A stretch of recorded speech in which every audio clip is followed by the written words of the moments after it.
এই যে ছেলে পেলেগুলা মুক্তিযুদ্ধ নিয়ে কথা বলে, কালকে না পরশু দিন এই ছেলেটা রাহিদ ইসলাম বলল। এখন আমি এদেরকে, মানুষ বলে আপনি এদেরকে তো বকেন কেন? না, আমি তো এদেরকে আদর করি। এদের বাপের চেয়ে আমি 15 বছর বয়সে বড়। এদের বাপের বয়স 60 বছর, আমার বয়স 78, আমি 18 বছরের বড়। ওদের বাপ মুক্তিযুদ্ধে যায় নাই, মুক্তিযুদ্ধের সময় ওদের মাকে বিয়া করে নাই, ওদের জন্ম তো পরে। ওই ছেলেটার বয়স 26 বছর। 26 বছর না, আমি তো 40 বছর আগে আমি দেশে এমপি হয়েছি। 40 বছর আগে আমি ফজলুর রহমান এমপি হয়েছি। 54 বছর আগে আমি মুক্তিযোদ্ধা কমান্ডার ছিলাম। 1200 মুক্তিযোদ্ধা আমি কমান্ডার ছিলাম। হাজারে হাজারে মুক্তিযোদ্ধা ফজলুর রহমানের নেতৃত্বে চলছে। আমার নাম শুনলে রাজাকাররা 7 মাইল দূর থেকে দৌড়ায় চলে গেছে।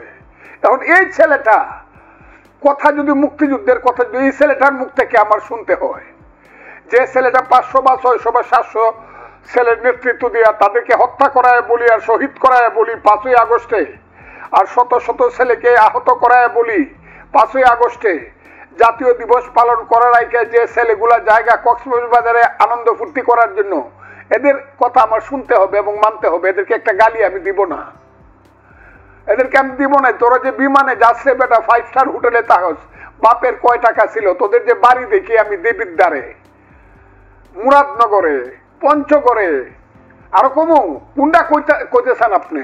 এদের বাড়িঘর ঘর আছে, দোয়ার নাই, মাটিতে বৈশা খাওয়ার জায়গা নাই।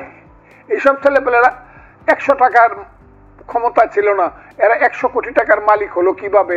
এদের কাছ থেকে আমার মুক্তিযুদ্ধের শিক্ষা নিতে হবে যে 71-এর কথা বেশি কইেন না। আমরা 47ও কমু, 71 কমু, কিন্তু আসলে হলো 24। এরা হলো বেজন্মা। আমি এদেরকে বলি তোরা বাংলাদেশ থেকে যা।